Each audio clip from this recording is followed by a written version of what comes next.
वंदे मातरम। मैं हूं आपके साथ सीमा चौधरी और हमारे खास कार्यक्रम रिपोर्टर्स लाइव में आप सभी का स्वागत है। इस प्रोग्राम में हमारे साथ देश के अलग अलग हिस्सों से रिपोर्टर्स जुड़ते हैं और अपने राज्य की अहम खबरों की जानकारी आप तक पहुंचाते हैं। कौन सी आज खास खबरें रहने वाली है और किन किन खबरों पर नेटवर्क 10 की पूरी निगाहें इस वक्त टिकी रहेंगी, वो सारी खबरों की अपडेट आप तक पहुंचाएंगे। तो ग्राउंड जीरो से हमारे साथ तमाम अपडेट के साथ हमारे साथ मध्य प्रदेश से अंकित पचौरी और झारखंड से सूरज जुड़ गए हैं। सूरज, पहले आप ही के पास आना चाहूंगी, क्या कुछ आज खास झारखंड में रहने वाला खबरों के लिहाज से?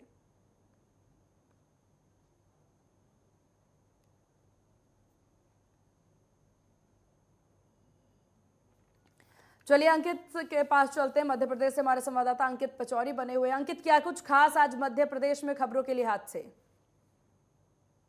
मध्य प्रदेश की बात करें तो आज शिवराज सिंह चौहान जो मुख्यमंत्री हैं, उन्होंने स्मार्ट सिटी में यहाँ पर पौधरोपण किया है, जिसके बाद फिर बीजेपी कार्यालय में एक बैठक के लिए वो पहुंच चुके हैं। लगातार बीजेपी कार्यालय में बैठकों का दौर जारी है। आगामी जो चुनाव है, सरकार की जो योजना है, तमाम जो चीजें हैं उनकी समीक्षा के लिए, उन पर तमाम चर्चाओं के लिए लगातार जो है बीजेपी कार्यालय में बैठकें यहाँ पर चल रही हैं।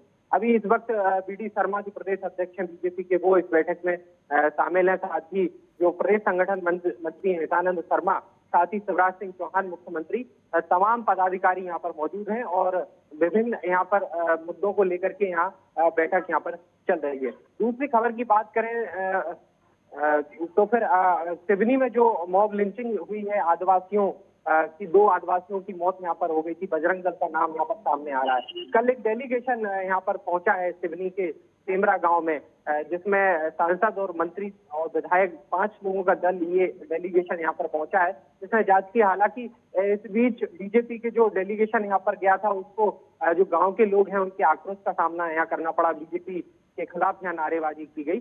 लेकिन अभी फिलहाल इस मामले को लेकर के लगातार राजनीति में तूल बना हुआ है। कांग्रेस की तरफ से ये आरोप लगाया जा रहा है कि कहीं ना कहीं जो आदिवासी हैं उनके हितों की रक्षा यहाँ पर बीजेपी सरकार नहीं कर पा रही है।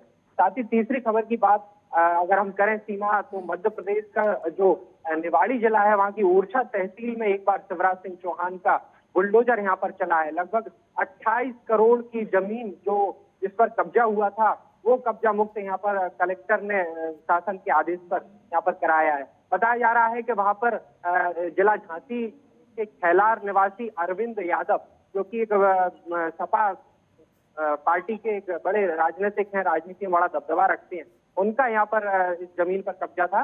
मल्टी बनाने की तैयारी थी, प्लॉटिंग करने की तैयारी थी। 28 करोड़ की जमीन यहाँ पर बताई जा रही है। लगभग 117 बीघा जमीन है जिस पर कब्जा किया था। प्लॉटिंग काटी जा रही थी, बाउंड्री वॉल कर दी गई थी, गेट लगा दी गए थे। लेकिन सरकार ने जो अरविंद सिंह यादव हैं, उन कब्जे से ये जमीन 28 करोड़ की जमीन जो है छुड़ा ली है। जो अरविंद यादव हैं, उनका जो रिश्तेदार हैं चंद्रपाल सिंह यादव, राज्यसभा के सांसद हैं, पूर्व विधायक रहे हैं और क्रबको के वाइस प्रेसिडेंट है। तो कहीं ना कहीं इनका राजनीति में बड़ा दबदबा रहा है, जिसके चलते उत्तर प्रदेश से मध्य प्रदेश की जमीन पर यहाँ कब्जा था। लेकिन अब यूपी की तर्ज पर शिवराज सरकार ने भी यहाँ पर बुलडोजर चलाया है और 28 करोड़ की लगभग की जमीन यहाँ पर कब्जा मुक्त करवाई है। बिल्कुल खास खबरें आज रहने वाली है, जिन पे तमाम निगाहें टिकी होंगी। आपके पास वापस आऊंगी। हमारे साथ हमारे संवाददाता उत्तर प्रदेश से राजकुमार चौधरी बने हुए हैं। राजकुमार, आज क्या कुछ खास उत्तर प्रदेश में रहने वाला है?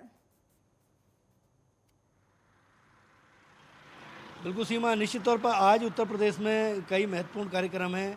केंद्रीय मंत्री स्मृति ईरानी इस समय अमेठी के दौरे पे हैं, 2 दिन के दौरे पे हैं। आज मुख्यमंत्री योगी आदित्यनाथ के साथ उन्होंने मुलाकात की है और उसके बाद फिर वो अपने क्षेत्र में कई जगह जाएंगे, जाकर लोगों से रूबरू होने का प्रयास करेंगे कि किस तरीके की दिक्कतें, किस तरीके की परेशानियाँ हैं। एक बड़ी खबर वाराणसी से है। वाराणसी से एक बड़ी खबर, ज्ञानव्यापी जो मस्जिद है, उस मस्जिद को लेकर आज कोर्ट में सुनवाई होनी है और उसमें हिंदू और मुस्लिम दोनों जो पक्ष हैं वो अपना पक्ष रखने की दिशा में अग्रसर है। जिस तरीके से वहाँ पे एक नया विवाद पैदा हुआ है, हालांकि बहुत लंबे समय से चीज़ें चल रही थी, लेकिन अब वो सतह पे आ गई हैं और हिंदू जो लोग हैं उनका कहना है कि वहाँ पे कभी शिवलिंग था और उसी को तोड़कर यहाँ पे ये मस्जिद बनाई गई है।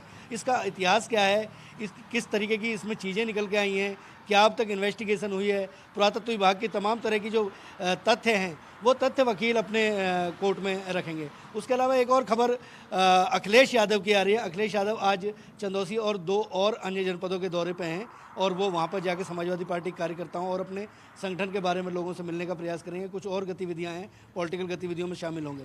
ये आज बहुत महत्वपूर्ण जो 2-3 कार्यक्रम हैं ये सब रहने वाले हैं। उसके अलावा मुख्यमंत्री योगी आदित्यनाथ कई महत्वपूर्ण अधिकारियों के साथ लखनऊ में एक मीटिंग करेंगे और मीटिंग करने के बाद जो ये मंडलों में जो मंत्री गए हुए हैं उसमें क्या इनपुट निकल रहे हैं, क्योंकि बहुत सारे अधिकारी ऐसे हैं कि जो अधिकारी भारत सरकार में जाने हैं उसके बाद किस तरीके की गतिविधियां रहनी है, किस तरीके से लोगों को और बेहतर अधिकारियों का चयन किया जाए, क्योंकि इस समय इस्तीफों का दौर है और तमाम तरह की जो सरकार की जो योजनाएं हैं उन योजनाओं को भी कहीं ना कहीं परवान चढ़ाना है। जी सीमा। बिल्कुल राजकुमार जी, देखिए कुल मिलाकर के देखा जाए तो उत्तर प्रदेश में जितनी भी राजनीतिक से जुड़ी खबरें हैं उसकी तरफ ध्यान केंद्रित रहेगा, लेकिन इस सब के बीच अगर कोरोना की बात कर ली जाए, क्योंकि गाजियाबाद और नोएडा में मामले बढ़ते हुए नजर आए थे, तो इस वक्त क्या कुछ हालात कोरोना को और आज कुछ अपडेट सामने आई हो कोरोना के मद्देनजर?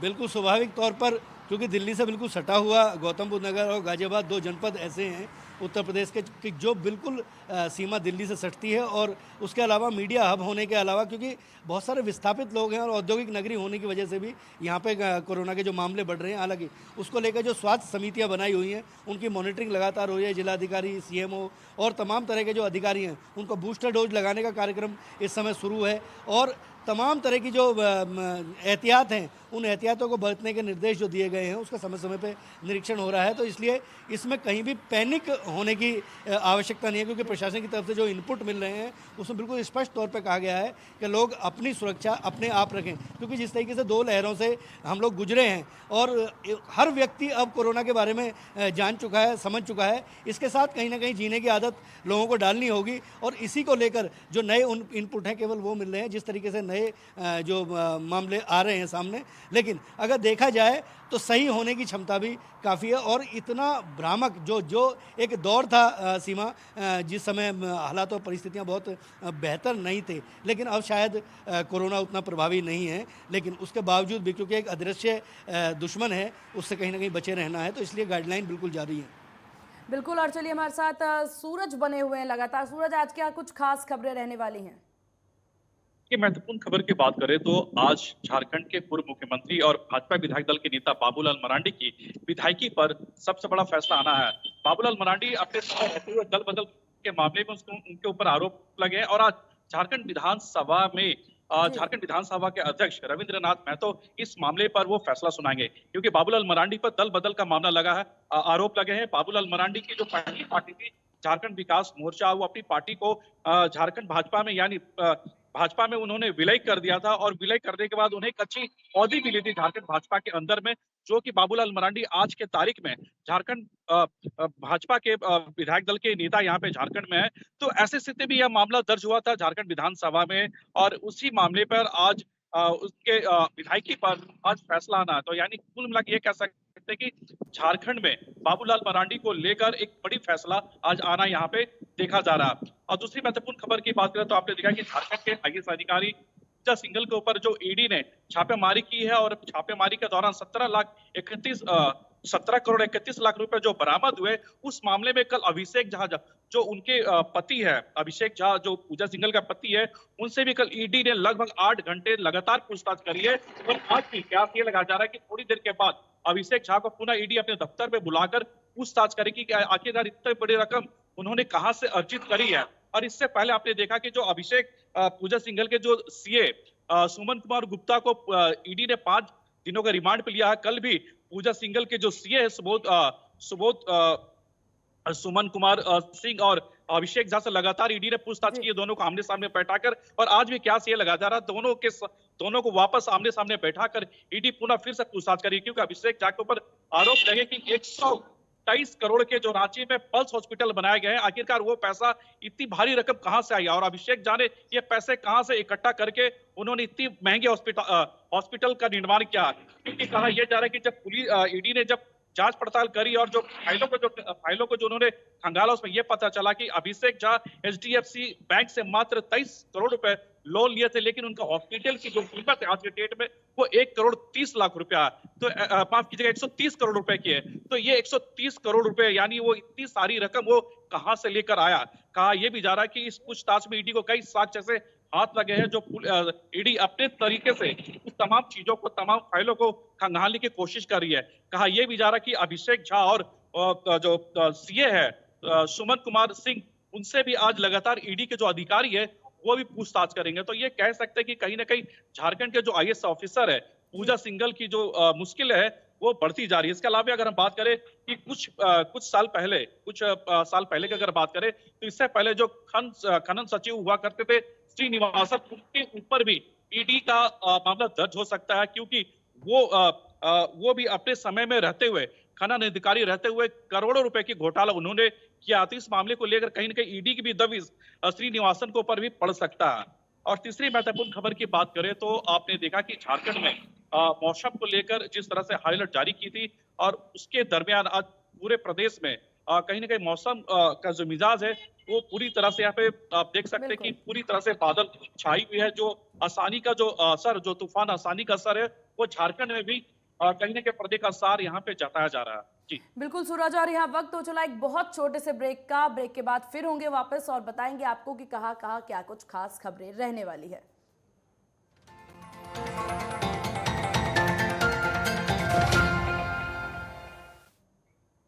ब्रेक के बाद एक बार फिर स्वागत है आप सभी का हमारे खास कार्यक्रम रिपोर्टर्स लाइव में। तो चलिए एक बार फिर रुक करते हैं खबरों की ओर, जो किस प्रकार से क्या कुछ खबर आज खास रहने वाली है जानते हैं। हमारे साथ तमाम संवाददाता बने हुए हैं, झारखंड से हमारे साथ सूरज बने हुए हैं, झारखंड के और ही रुक करेंगे।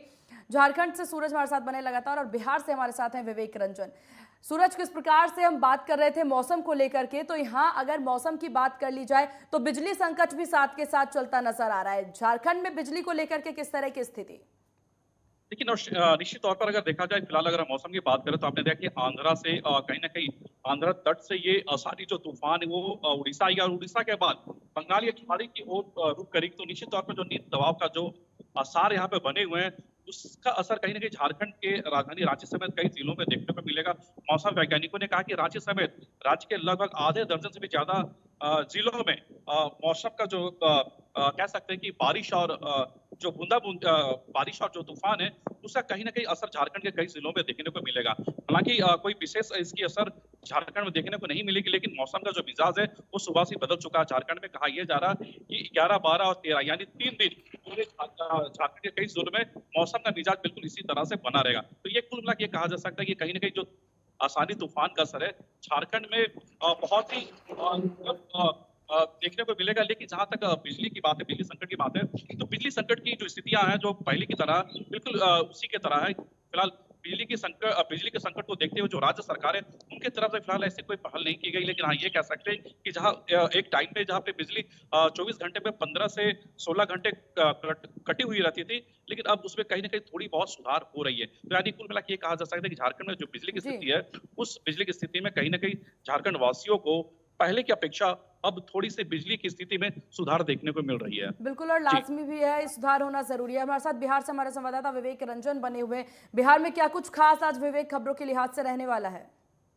जी बिल्कुल से आज बिहार की बात कर लिया तो कल जिस तरीके से बीपीएससी का पेपर जो लीक हुआ उस मामले में अब पूरी तरीके से बिहार में सियासत तेज हो गई है। चाहे बात कर ली जाए जांच कमेटी को लेकर, जांच कमेटी जिस तरीके से बैठाई गई थी, अब ऐसे में लेकर जो है कि जो बीपीएससी का जो दफ्तर है, बीपीएससी दफ्तर पर सुरक्षा बढ़ा दी गई है, क्योंकि जो छात्र हैं, कई छात्रों ने आदेश जारी किया है छात्रों ने अपने छात्र संगठन की ओर से कि बीपीएससी का घेराव करना, और जिस तरीके से बीपीएससी एक प्रतिष्ठित एग्जाम है, अब उस एग्जाम में इस तरीके से धांधली हो जाती है तो ये कहीं ना कहीं बड़ा सवाल है।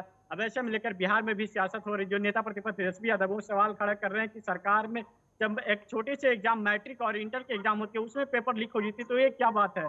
अब ऐसे में ये इतिहास में पहली बार है जो बीपीएससी का पेपर लीक हुआ है। अब ऐसे में लेकर पूरी तरीके से जो सियासत है, पूरी तरीके से सियासत हो रही है। एक तरफ से जो है पूर्व मुख्यमंत्री जीतन राम मांझी, उन्होंने लालू अरावड़ी के शासनकाल पर सवाल खड़ा किया कि उनके शासनकाल में तो बीपीएससी के अधिकारी को जेल तक पहुंचा दी जाती थे। तो अब ऐसे में लेकर उनके जो बड़े बेटे हैं तेज प्रताप यादव, वो तेज प्रताप यादव ने जो जारी है, अब ट्वीट करते हुए पूर्व मुख्यमंत्री जीतन राम मांझी को अड़े हाथ लेते हुए कहा कि ये अपनी सरकार की नाकामियां छिपाने के लिए इस तरीके से ट्वीट कर रहे हैं। इनका किसी भी तरीके से ओहदा नहीं है, इनकी किसी तरीके से एनडीए में कोई कद नहीं है। अगर वहीं राजनीतिक गलियारे से एक बात कर लिया है तो जिस तरीके से बीजेपी ने यहाँ बिहार प्रभारी को नाम चेंज किया है और उसके बाद अटकलें लगाई जा रही है कि मंत्रिमंडल में जल्द ही विस्तार हो गया। बता दें कि धर्मेंद्र प्रधान जो है, केंद्रीय मंत्री धर्मेंद्र प्रधान बीते दिनों आए थे बिहार में और उसके बाद भूपेंद्र यादव का यहाँ से छुट्टी कर दी गई बिहार प्रभारी से। अब ऐसे में लेकर अटकलें लग रही है कि इस मंथ तक यानी कि मई के आखिरी दिनों तक के मंत्रिमंडल में विस्तार होगा। वहीं अगर मौसम से जुड़ी खबरों की बात कर लिया है तो मौसम विभाग ने अगले 4 दिनों तक अलर्ट मोड जारी किया है। जिस तरीके से आसानी तूफान जो बंगाल की खाड़ी से जो उठ के आई है उसे लेकर पूर्व जो उत्तरी बिहार की पूर्वी चंपारण हो चाहे दक्षिणी चंपारण हो, उस सारे चंपारणों के लिए दिशा निर्देश जारी किया है कि वहाँ के जो लोग हैं सतर्क हो जाएं, क्योंकि बगल में ही जो बात कर ली जाए तो कोसी नदी भी है बगल में ही और बिहार का अशोक नदी कहा जाता है। अब ऐसे में लेकर जो सरकार है पूरी तरीके से अलर्ट मोड है। वहीं एक राजनीतिक गलियारों से बात कर लिया है तो आज जनता दरबार मुख्यमंत्री ने लगाया है। जनता दरबार में एक फरियाद आया है जो आंगनबाड़ी सेविका को लेकर। आंगनबाड़ी सेविका समाज कल्याण पे हमेशा से सवाल खड़े होते रहते हैं। इस बार भी समाज कल्याण से एक जुड़ी मामला आंगनबाड़ी सेविका से आया है और आंगनबाड़ी के लोग जो वहाँ जो है 20 शिकायतें गई है, मुख्यमंत्री के पास 20 शिकायतें गई है। इसके बाद जो मुख्यमंत्री हैं सभी लोगों को दिशा निर्देश दिए सभी अधिकारियों को कि इस मामले को जांच की जाए। जो उन लोगों का कहना है कि हमारे जो कार्यकाल को समय को हटा दिया गया है और हम लोगों का वहाँ से कहा जा रहा है कि आप लोग का नौकरी नहीं, अब कार्यकाल नौकरी खत्म हो गई है। अब ऐसे में लेकर मुख्यमंत्री ने कहा कि अब नियम में सुधार की जाएगी, नियम बदलने का भी दिशा निर्देश दिया, वो सभी अधिकारियों को फटकार लगाया है। ऐसे में लेकर जो बात कर ली जाए, जो ही जिस तरीके से मुख्यमंत्री अब अपने कार्यालय में रोज जा रहे हैं, कल से उनकी शुरुआती हो गई है, रोज कार्यालय में जाकर लोगों से 1-to-1 मुलाकात कर रहे हैं। वह 2005 के तर्ज पर जिस तरीके से उनकी पार्टी जो निचले स्तर की पार्टी बन गए थे, तीसरे लेवल की पार्टी, अब ऐसे में लेकर वो अपनी पार्टी को नंबर 1 बनाने के लिए अब सभी कार्यकर्ता से मिल रहे हैं जो पूर्व में वो थे। बिल्कुल विवेक, और देखा जाए यहाँ अगर अभी हमने बाढ़ का जिक्र किया आपने, जिस प्रकार से देखिए यहाँ पर जैसे ही बारिश शुरू होती है बिहार में सबसे ज्यादा संकट बारिश की ही और बारिश के बाद बाढ़ की ही संकट देखने को मिलते हैं। ऐसे में बहुत जरूरी हो जाता है कि सरकार तैयारी अपनी पूर्ण रखे। आपका बहुत शुक्रिया विवेक तमाम अपडेट देने के लिए। और चलिए झारखंड से हमारे संवाददाता सूरज बने हुए। सूरज, स्थिति पे अगर बात कर ली जाए झारखंड की तो खबरों के लिहाज से और क्या कुछ खास रहने वाला है आज, फिर चाहे वो कोरोना को लेकर के अगर देखा जाए जिस प्रकार से मामले बढ़ते जा रहे हैं, तो झारखंड में क्या स्थिति कोरोना की? देखिए, अगर खबरों के लिहाज से अगर बात करें तो झारखंड में सबसे इंपॉर्टेंट खबर है कि जिस तरह से झारखंड के आईएएस अधिकारी पूजा सिंघल पे जो आरोप लगे हैं, आपने देखा कि ईडी ने किस तरह से उनके जो निकटतम जो व्यक्ति हैं, जो फैमिली के मेंबर्स हैं, सभी घरों में उन्होंने रेड मारा और रेड मारने के दौरान जो 17 करोड़ 31 लाख रुपए बरामद हुए। इसके अलावा लगभग 150 करोड़ रुपए की अवैध संपत्तियों का पता चला है और ऐसे कई उनके खाते का या फिर जो बैंक से जुड़े तमाम जो कह सकते हैं कि जितने भी सबूते हैं जो ईडी को हाथ लगे हैं, तमाम चीजों को लेकर ईडी यहाँ पे फिलहाल खंगाल रही है। सबसे बड़ी बात है कि यहाँ पे देखा कि कल गिरफ्तारी हुई पर्सन और आज उनके पति से भी दोबारा आज भी की जो अधिकारी है वो पूछताछ करेंगे। तो ये कह सकते हैं कि झारखंड के लिहाज से ये महत्वपूर्ण पर मानी जा रही है क्योंकि जिस तरह से ईडी ने शिकंजा कसा, इसमें कई और अधिकारी के ऊपर भी जांच बैठ सकती है क्योंकि झारखंड हमेशा विवादों में रहा। आपने देखा चाहे मुख्यमंत्री मधुसूदन की शासन की बात करें या फिर रघुवर दास के शासन की बात करें या फिर सबसे जरूरी हो जाता है कि किस तरीके से आम जनता तक सारी सुविधाएं पहुंची जाए, इन विवादों का असर जनता तक ना पहुंचे। आप नजर बनाए रखिएगा, आपके पास वापस लौटूंगी। सचिन हमारे साथ बने हुए वाराणसी से। सचिन, क्या कुछ खास आज वाराणसी में? बिल्कुल बता दो। सबसे अहम खबर ये है कि ज्ञान वापी मस्जिद की जो मैं बात करूं तो जिस हिसाब से शुक्रवार से लेकर के और जो सर्वे चल रहा था उसके लिए जो मुस्लिम पक्ष था उन्होंने बराबर उसके लिए रोका और 9 तारीख को उन्होंने एक अर्जी दी हुई है जिसमें कि कोर्ट से आए हुए कोर्ट के जो वकील थे उनके ऊपर कि इनको बदल दिया जाए, ऐसा करके उन्होंने न्यायालय में अर्जी दी हुई है। और दूसरी बात हम बनारस की बता दें तो अगर मैं मौसम का मैं बात करूं, क्योंकि पिछले कई दिनों से बहुत गर्मी का मौसम था और अभी की जो स्थिति है कुछ ना कुछ इसमें राहत आई हुई है मौसम को लेकर के। तो ये भी एक बहुत बड़ी अहम चीज है क्योंकि जो पिछले बार से जो कुछ दिनों से जो गर्मी के जो सीजन चल रहे थे सीमा, उसमें क्या कहते हैं अभी इसमें बहुत एक राहत आई है सीमा। बिल्कुल, और देखा जाए यहाँ पर ये भी खबरें सामने आ रही है सचिन की वाराणसी दौरे पर आएंगे अखिलेश यादव, उनको लेकर के क्या कुछ खबरें और किस तरह की तैयारी?